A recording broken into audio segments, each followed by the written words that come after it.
নমস্কার, আমি আশালতা। আজকের আমি আপনাদের একটা রেসিপি করে দেখাবো। আর এই রেসিপিটা বানানোর জন্য আর কি কি উপকরণ লাগছে চলুন একবার দেখে নেওয়া যায়। আজকে আমি আপনাদের ঔষধি গুণে ভরপুর এই শিউলি পাতার বড়া করে দেখাবো। এই বর্ষার সময় এই শিউলি পাতার বড়াটা আপনারা খাবেন তো সর্দি কাশি জ্বর হওয়ার পরে যে মুখে একটা অরুচি থাকে সেই অরুচি ভাবটা কেটে যাবে। আর এতে তো অনেক গুণ আছে, যেমন যাদের সুগার আছে সুগারটাও কন্ট্রোল করে। তো এই পাতাটা খাওয়া খুবই উপকারী। তো দেখুন আমি এখানে শিউলি পাতা নিয়েছি। যেই সময় যে কচি কচি নরম শিউলি পাতা হয় সেইগুলো তুলে নিতে হবে। আমি আপনাদের দেখে দিই, একদম উপরের পাতা যেটা সেইটা তুলে নিয়েছি। তো এইটা আমি আজকের আপনাদের বড়া করে দেখাবো। একটু তিতো লাগে, খুব বেশি তিতো লাগে না। তো এটা আমি আজকের ভাজা করব। তো তার জন্য একটা আমি ব্যাটার তৈরি করে নেব। ওখানে 2 চামচ দিচ্ছি বেসন আর 1 চামচ নিচ্ছি চালের গুঁড়ো।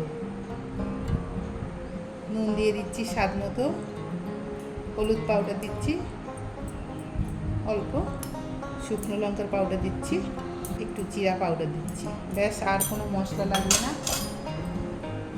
এবার এটা মিশিয়ে নেব। গরম গরম ভাতের সাথে, ডাল ভাতের সাথে এটা পরিবেশন করবেন। অল্প অল্প জল দিয়ে দিয়ে এটা মেশাতে হবে। একসাথে 1-2 করে পাতা দিলে সবাই খেয়ে নেবে। ব্যাস, এরকম একটু ঘন করে মেশাতে হবে।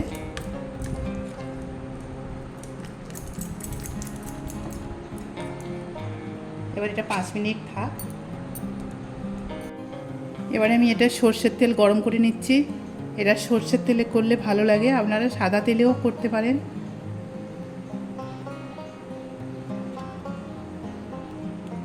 এবারে আমি এই ব্যাটারের মধ্যে একটু গরম তেল দিয়ে দেবো।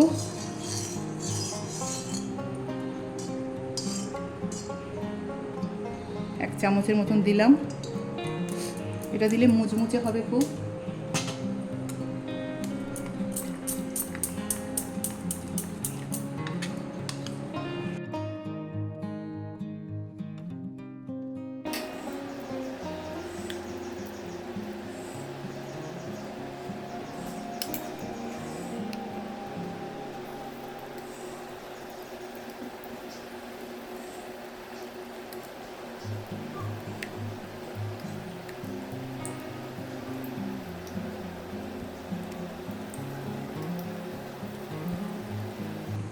আমি কম করে এটা ভেজে নিচ্ছি।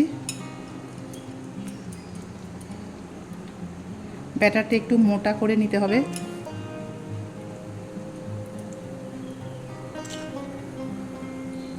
ভালো করে লাল লাল করে একটু মুচমুচে করে ভেজে নেব, গোল্ডেন কালার করে।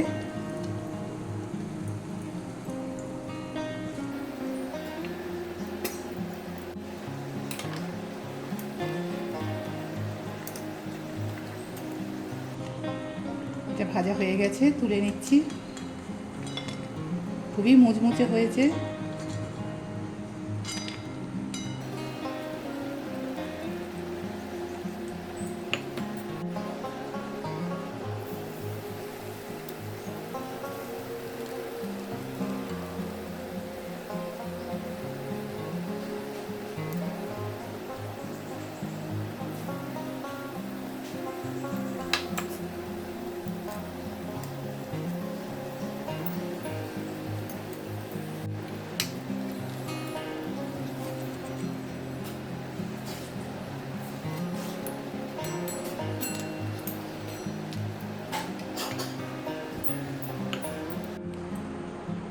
তো আপনারা ঠিক এইভাবে শিউলি পাতার বড়া করে গরম গরম ভাতের সাথে পরিবেশন করবেন, খুব ভালো লাগে খেতে।